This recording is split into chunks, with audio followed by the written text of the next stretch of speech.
So my mother was born in Berlin, Germany in 1941. She was the only daughter to my grandmother, who was not Jewish. My grandfather was Jewish. This was a second marriage for him. His first wife had died, and he remarried this woman who was Catholic. So my mother had an older half sister who was 28 years older than her, who was technically Jewish because her mother had been Jewish. My mother, according to Orthodox Jewish law, was not Jewish. She was considered Catholic because her mother was Catholic. My mother was born in 41. The war was already going on. Jews were being persecuted. So my mother was baptized Catholic. My grandmother was Catholic, but non-practicing. She believed in nothing. My grandfather, however, was Jewish, but they baptized my mother Catholic because in doing so, she would be spared. So my mother was baptized Catholic, and my grandfather was taken away by the Nazis, and he worked in labor camps. So he was taken away, worked for months at a time, and then allowed to come back home, then taken away for months at a time and allowed to come back home. My grandmother and my mother were allowed to stay. They had a very tiny little place where they were, and they would always go into the bomb shelters, into the bunker, down below whenever there was bombings. And that's how my mother and my grandmother pretty much survived the war, because they were Catholic, so they were not taken away by the Nazis. My grandfather was Jewish, and he basically was worked to death at the camps, and he eventually died in his 60s, just being worked to death. My mother was probably 4 when he died. She has some memories of him, not much. I have that I can share with you. I don't know how much you can see here, but this was his flashlight that he used when he worked on the tracks. He was forced to do forced labor on the tracks, and this is a hand cranked flashlight where you can see that and hear that, and that generated a light. The bulb is no longer functioning in front, but otherwise it would make a light. So you'd have to work with one hand, and this was your flashlight, so you worked throughout the night. And this was one of the artifacts that my mother brought over with her. So I have his flashlight that he used to work with. And other than that, my grandmother came over with the clothes on their back, not much more. My grandfather had been a very, very wealthy man, which, was talked about later on, in that he owned 3 stores. And he had paid before the war to have the rest of the family leave because he saw the writing on the wall. And his extended family, and from his first marriage, were all Jewish. So he basically paid for the entire family to leave Germany before the war in the late 30s. They all left. And he didn't leave. He had too much to lose, he said. So he stayed and eventually had nothing. Everything had been taken away. My grandfather had several stores that he owned, and they had several properties, all of which were all taken away. And he had paid for his sister and brother-in-law to leave, and they had 1 son, and they were accepted into Brazil. That was a country that was still taking people. There were some countries that were taking people, some were not. They ended up in Brazil. So technically that's my mother's first cousin, her aunt, and her uncle, who she never met, never knew. They left Germany before she was even born. And my mother really never heard much about that family. We'll get to them later. There's more of a story there. My mother ends up coming over in 1947. So that was right after the war. She was 6 years old, and she comes to New York with her mother on a U.S. troop transport, so big Navy vessel. And they come to the United States. They were sponsored by her older sister, who had already left before the war, had been to England, came here, and was married. So her older half sister and her husband sponsored them, and they came here. Actually, it was just a few years ago, my brother actually got a copy of the ship's records, and you see my mother's name and grandmother's name on the ship's records, their date of birth, and where they were going, the address where they came to, which was their apartment here in New York. So they came over here in 47, and my mother to this day still tells a very vivid story of the ship pulling into New York Harbor. And she wakes up that morning on the ship, and she can't find her mother. My grandmother was nowhere to be found. She doesn't see anybody. She sees, where's all the people? Like, there was nobody on the boat. And she starts running on the boat, and then she sees everyone is all up on the deck. They were all facing the harbor as the ship was pulling into New York. And she just remembers being petrified, because all she had in this world was my grandmother. She didn't have a father. She had no other family. And she couldn't find her. And she finally finds her on the deck where all the other women were. And she remembers, and she describes this picture vividly of all these women just hysterically crying, because here they're pulling into New York. They're seeing the Statue of Liberty. And this was freedom. These were people who survived Nazi Germany. So she just remembers being petrified, and then seeing this picture of all these women who are like so grateful to be alive coming to this country. My mother ends up settling in a neighborhood where there were a lot of other German Jews. It was pretty much a German Jewish neighborhood, and my mother was under the assumption that she was Jewish because she felt she was. The rest of the family was Jewish, and she was just your typical non-observant Jewish person, which there were lots of in that neighborhood. And she goes to public school. It was right across the street from the house. My grandmother ends up working 3 jobs because they had nothing. They didn't have enough money to pay their rent, buy groceries, or do anything. So, your typical immigrant story, they come here and they don't speak the language. They have to learn the language, go to work, do a few jobs. My mother was basically raised by herself. And one day when she's 15, she finds in the house a cross. My grandmother comes home from work late that night. My mother's standing there with the cross, and she says to her, "What is this?" Because my mother just believed she was Jewish. She knew her father was killed by the Nazis. The rest of the extended family, which was from his first marriage, is all Jewish. She figured she was Jewish, and then she finds a cross in the house. And that's when my grandmother explained to her that, you're not Jewish. You're really Catholic. I'm Catholic. Yes, the rest of the family's Jewish, but we're not. And at that point, my mother said her world was just turned upside down, because she believed she was Jewish. She thought, I'm Jewish. She identified with Judaism. She was a non-practicing Jew, but that's what she believed in. So at the age of 15, she's doesn't know what to believe anymore. She's really kind of confused, because she identified and thought she was Jewish. So fast forward a few years later, there she is working, my mother, and she meets a Jewish guy who grew up in Brooklyn from an Orthodox family. There's rabbis in the family, and she identifies with this Jewish guy, my father, and she realizes, wow, this is what I'm looking for. This is who I am.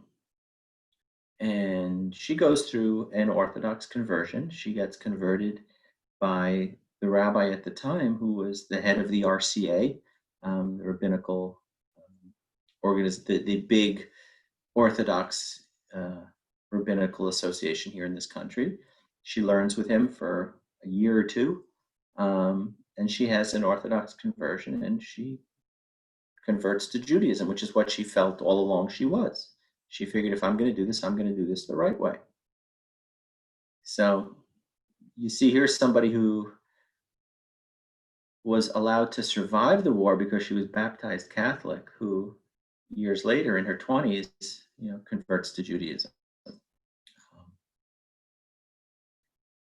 Interestingly enough, when we look at the rest of the family, there's no one in the family on my mother's side of the family who's observant in any way, yet she, who is the Catholic in the family, is the Orthodox one, which is a little ironic. And fast forward now, 50 years later, my parents have been married over 50 years,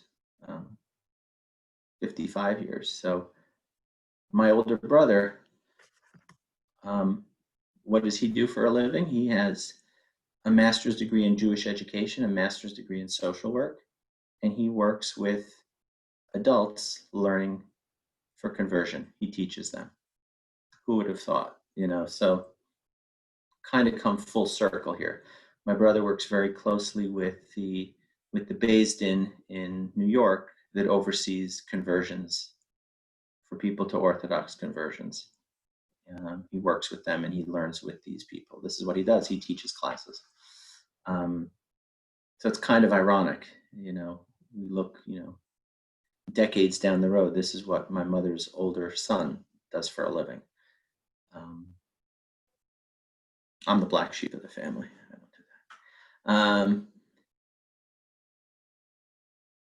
I actually have here, besides my grandfather's flashlight, we have a few photos of my mother growing up as a little girl in Germany, which I'll share with you. But the story which is the most interesting was, I had mentioned previously that my mother had an aunt and uncle who my grandfather had paid to leave before the war, and they went to Brazil. As far as what my mother knew of whatever happened with them, was that the one son, who was her older cousin, they were raised in Brazil, and for their safety, they immediately went to this Catholic country, Brazil. They denied their heritage that they were Jewish, and they blended in right away as Catholics. So this cousin of my mother's actually becomes a priest. She hears that he became a priest, and he moved way up into the Catholic Church, and had even seen pictures of him with the Pope at the time. So here's a kid who was a little Jewish kid who had fled Germany before the war, who becomes a priest and gets a very high position in the Catholic Church that he's seen in photos with the Pope, which is big to do. Most priests never come close to that. And of course, she figures that's the end of that lineage. He's a priest, he doesn't get married, doesn't have kids. And that was the end of it. That's all she heard. That was decades ago. In 1991, my mother gets a letter from someone in Brazil claiming to be the son of her first cousin.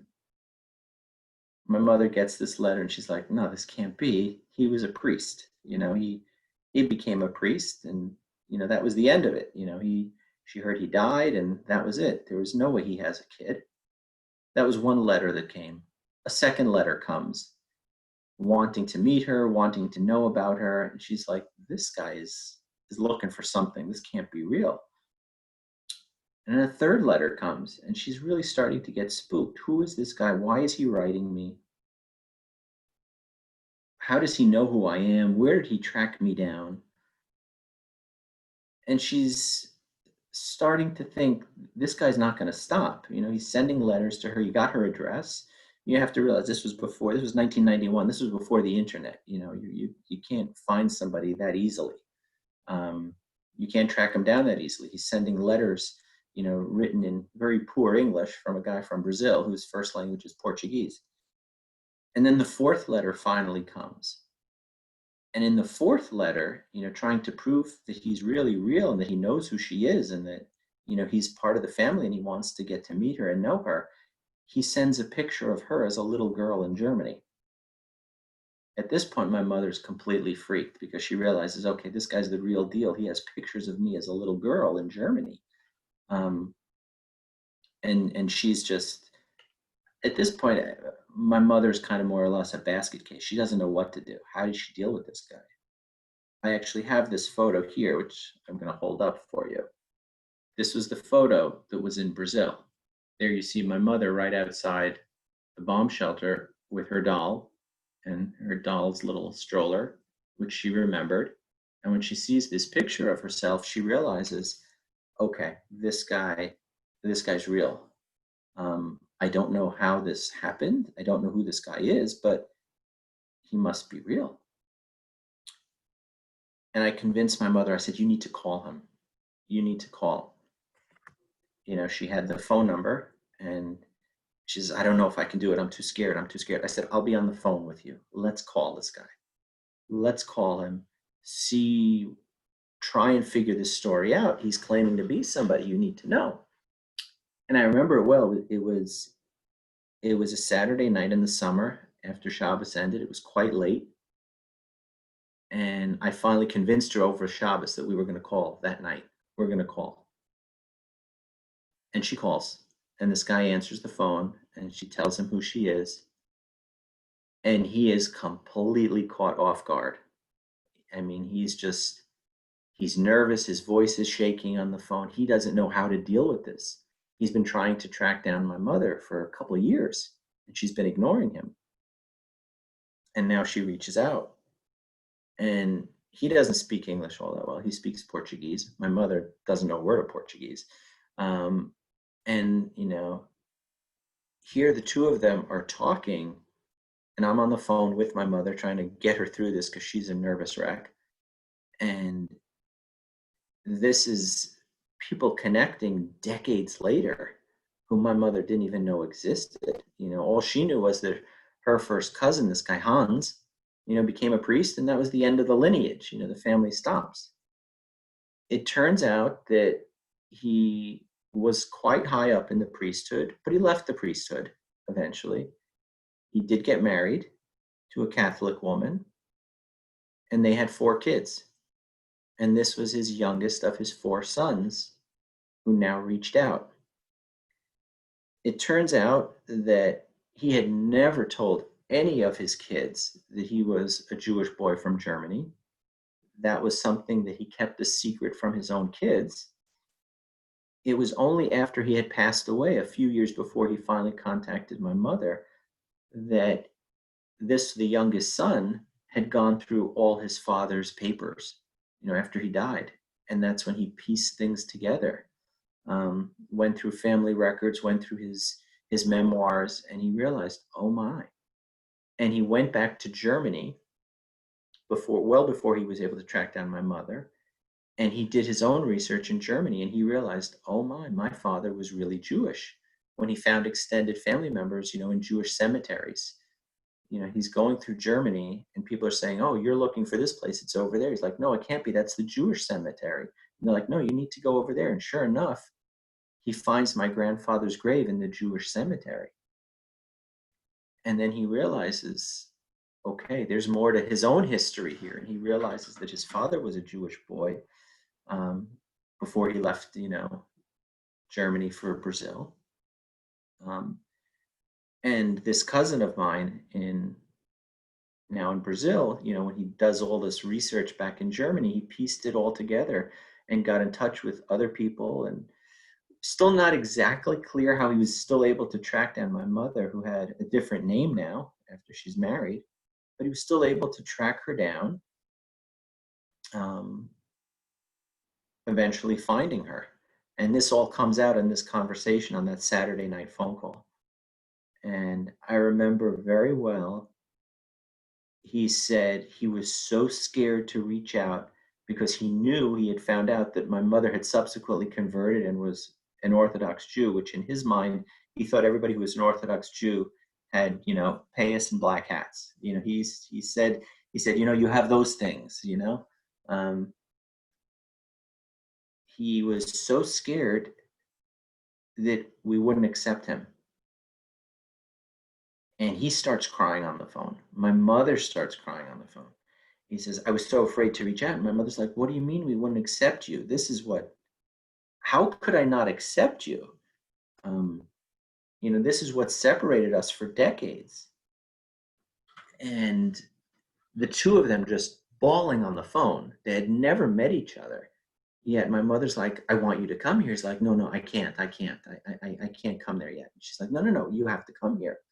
Um, and he still can't believe that she's actually speaking to him. He was petrified. He wanted to meet her, but was absolutely petrified because he says, I'm the son of a Catholic priest. I didn't think you'd want me. You want anything to do with me? And she's like, what, are you kidding me? We're family. It doesn't matter. Religion is what tore this family apart, decades ago. And my mother corresponded with him for a few years from when they first made contact back in 1991. And finally, in 1994, he comes to the US. The economy in Brazil was nothing great. He didn't have much money. My parents kept trying to say to him, we will send you a ticket. We want you to come here. We want you to meet your family, what you never knew existed, because he never knew anything of his father's family. It was only after his father passed away. And he was like, no, I can't. He would not accept my parents' money, their ticket. Finally, he came on his own. He saved enough money. He came in 1994. He was planning to be here for 2 to 3 weeks. That was his ticket, somewhere in that range. He ended up extending his visa. He spent 4 months living with my parents. He fit in as if nothing ever happened. He was a few years older than my older brother, so he's about maybe 6, 7 years older than me. And for those few months, it was like my parents had 3 kids living in the house. He just fit right in. So here's my Catholic cousin who is with us for Rosh Hashanah, 𝘂𝗍𝗄𝗃, Sukkot, and through to Thanksgiving. He came in September. He came in August and stayed until Thanksgiving. And when he leaves in Thanksgiving, my mother took a leave from work and she went back to Brazil to meet the rest of the family. So my mother made a month-long trip. I remember in the end of November. She was gone from November until New Year's. She had never been to Brazil, my mother. She didn't speak a word of Portuguese, but this is her long-lost family, the only family she never even really knew existed. So she goes to Brazil. And she spent, a month, like 5 weeks in Brazil, and then comes back. And he actually then back in 1995, so the next year, his sister living in France is getting married.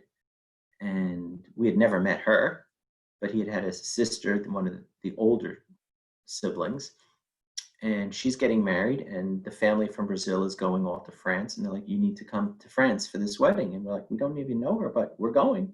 So my mother and I went to England and France for this wedding in 1995. So it's kind of interesting. You're meeting people for the first time at their wedding, but, separated by decades, not even knowing who they were. And I remember it well, going to this wedding in France in May of 1995. And then I flew back. The day I graduated medical school was June 1st, 1995. So I can't remember coming back like May 28, 29. And I come back from my graduation, and there I am. And my cousin from Brazil, who we were with in France, didn't tell me he was flying back, but he didn't go back to Brazil. He came here. He wanted to be here for my graduation, which was very special. It's very nice. And here you see my cousin, who I didn't know anything about him up until a year before, but he was like another brother. I mean, he just fit right in. All my friends knew him. We would all go out together. I mean, he was part of the family. And fast forward a little bit more, in 1998, I get married. He flies in from Brazil. He comes to Chicago to a wedding. I got married in Chicago, and my cousin from Brazil was there. And I have a picture, I should have brought it down with me, a picture up in my attic of the night before my wedding. I'm with my cousin from Brazil, my cousins from California. The first time all of us were ever in a room together, which was very special. The first time all of us were ever together. Now in 1998, a family that got pulled apart in 1938. So since that time, I've been to Brazil 4 times. He gets married in 2006. I had to repay the favor. I went. But I've been to Brazil with my mother twice. I went with my wife once, and I went for his wedding by myself. Um, he's been here to my house in Jersey a few years ago with his wife. And we're in touch all the time. Thanks to WhatsApp, we communicate weekly, sometimes several times a week. And yes, this is my Catholic cousin, but religion doesn't separate us. So I think that's the story that touched your father the most that he wanted me to share. Yeah, I think that was a really good choice. Can you tell me more about what your mother is like? What, my what? What your mother is like, her personality? My mother is, like me, a prankster. She's funny. Her greatest joy is her grandkids. The fact that she hasn't seen them for the last 2 months is killing her. A very spiritual person. She feels very deeply about religion. She believes religion is between man and God, not man and man, which is why she had problems with Catholicism. She never understood how a priest could absolve you of your sins. It's between you and God. You know, in Judaism, man has a relationship with God. Yes, man may have a relationship with his rabbi, but the rabbi is not the intermediary to God. Whereas in Catholicism, that's what the priest is. And she always identified with that. You know, very strong belief in God, and that you should not judge a religion by its people, but by its values. Which is why when there's, this one is corrupt and this one is corrupt, and, you sometimes may have some rabbis who do some unsavory things. Don't judge the religion by its people. That's something she's always felt strongly about. And what about your grandmother and what you were told about your grandfather? So we grew up with my grandmother living next door. So I had my Catholic grandmother living in the apartment right next door to where we grew up. And I had my father's grandmother living, my father's mother, my other grandmother, from the real Orthodox Jewish side of the family living on the Lower East Side. So I had one side with rabbis in it, another side with my Catholic grandmother living next door. My mother to this day says that from what she remembers of her father, who passed away when she was 4, from whatever the family says of him, is that I am him. My personality is his. Want to make people laugh, want to make people happy, funny. She sees the way I interact with my kids and remember that that's the way her father interacted with her. And My mother still has her star that she has at home, her gold star.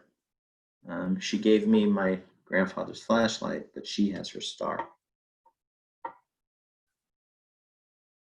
your mother's star or your grandmother? Yeah, no, yeah, his star. Sorry. Yeah, I mean, she didn't have a star. She was Catholic, but yeah, she has his yellow star that says Judah on it.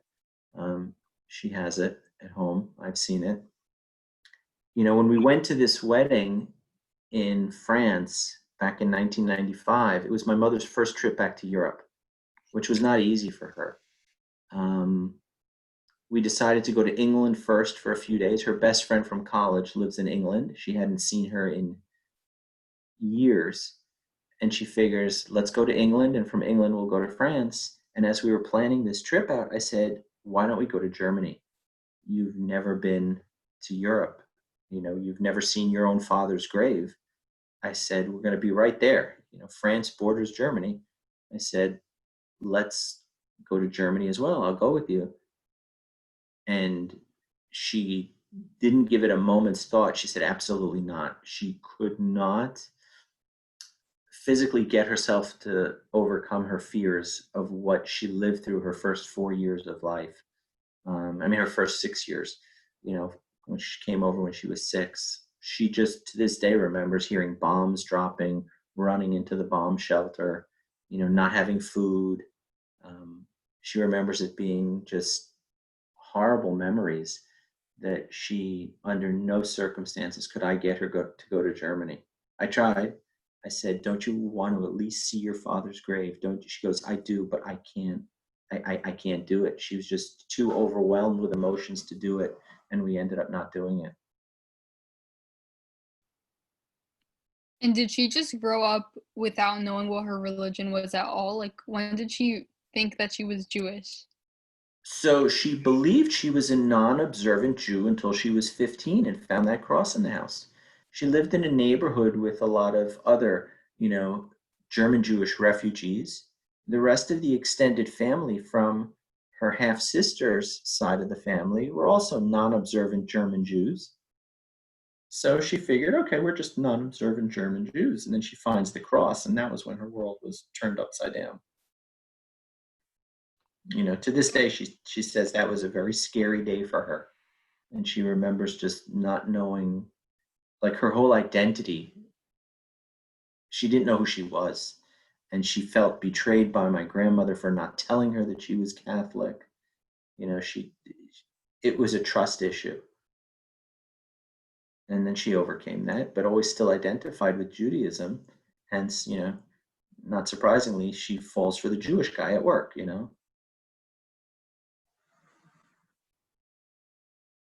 And what were the jobs that your grandmother worked in New York? She worked as a seamstress.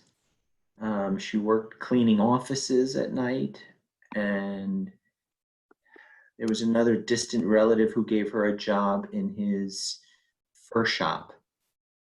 So whatever she could do.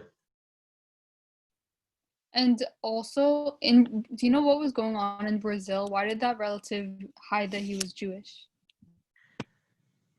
Because his parents had fled before the war. They left. They were petrified to go to another place and say we're Jewish, not knowing what would happen and how they would be persecuted. So it was very common that people who fled, Europe before the war, wherever they would go, would just, mix right in with whatever culture they were in. So he quickly became part of the Catholic world in Brazil, which is a very Catholic country. It's not that they were anti-Jewish, they were just fearful to ever admit that they were Jews. So you blend right in. And what was your mother's name before it was changed and after? What do you mean, what her maiden name was? Well, yeah, what was your mother's name? Because you said also it was changed once they immigrated, right? Or no? No, no, her name was the same. And what's the name? Oh, her maiden name is 𝘂𝗏𝗏, K-U-R-B-A-N, 𝘂𝗏𝗏. And now it's interesting with, Ancestry.com and all these other, genealogy websites. Within the last few years, my brother has actually found relatives in other parts of the world, Australia. I believe there was one in Norway. People who are relatives of my mother's father's side of the family, distant relatives. Some that my brothers had correspondence with via email. And what's your grandmother's name? Her first name? Yeah. Her first name is Hedwig, which is a typical German name. Hedwig is how it would be pronounced in German. Actually, you asked me about my mother's name. So my mother's name in German was Hannelore, which if you spell it out in English, it's like Hannelore. It almost looks like Hannelore. So I'd say maybe about 10 years ago, I had a patient whose name was Hannelore. And I said to her, I said, "Oh, Hannelore." And she looked at me like she's looking at a ghost, like, how do you know that's my name? Like, I said, you must be German. And she's like, how do you know? And I told her, I said, my mother's Hannelore. And she looked at me and she couldn't believe that I knew that. But it was one of those things where you look at it, you're like, so obviously when my mother converted, she needed to have a Hebrew name. My mother's Hebrew name is Hanalea. And what else do you know about your grandfather's experiences during the war? Not much. We know that he was taken away to the work camps. Actually, it's interesting you asked that. What else do I know? I just found out about 6 months ago from my cousin in California, who's the son of my mother's half-sister, that, in doing family research, he found a photo, which I have, actually, that my grandfather was in the German army during World War I. Turns out that in World War I, that was before the Nazi Party existed, there were quite a few Jews, German Jews, who were actually in the German army in World War I. And he was one of them. He was an officer in the German army.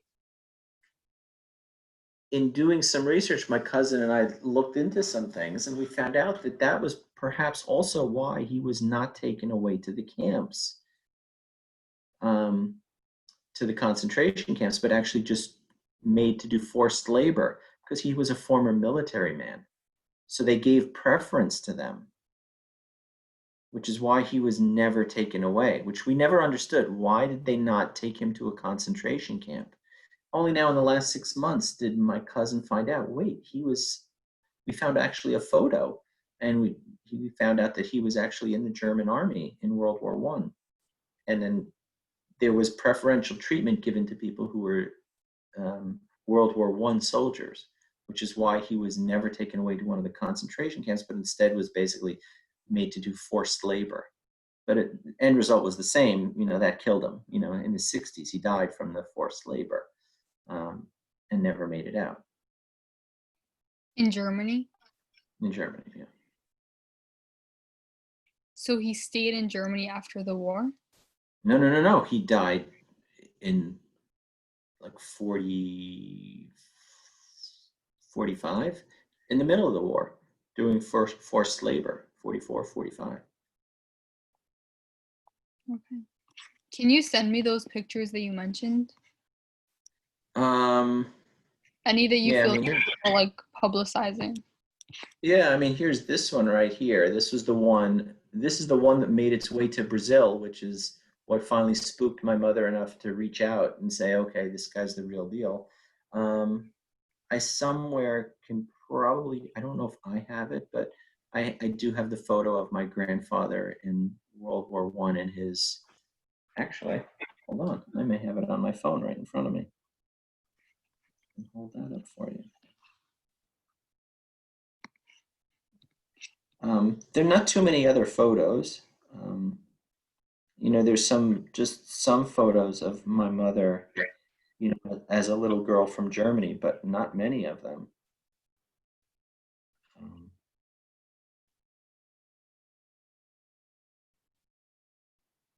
Yeah, my mother, you asked, what she's like now and what, here, I'll show you a picture of this one here. There's my mother with my kids. There's nothing she wouldn't do for them. There you see, she's as happy as can be.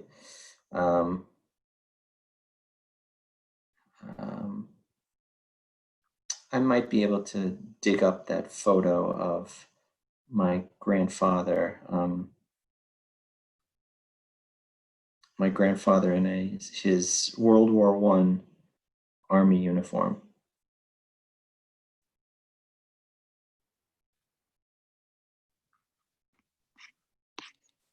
Yeah, that would be What great. else? Yeah, what else you want to know about the family? I don't know, is there anything else that you want to add?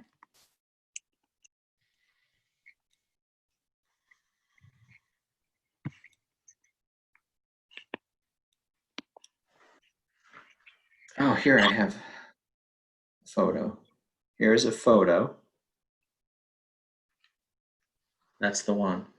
That's my grandfather with his first wife who passed away and my mother's half sister as a little girl.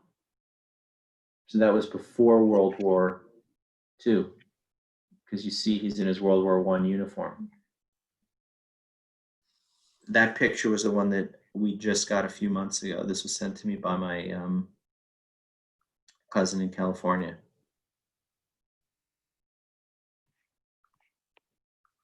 That's crazy that they found it.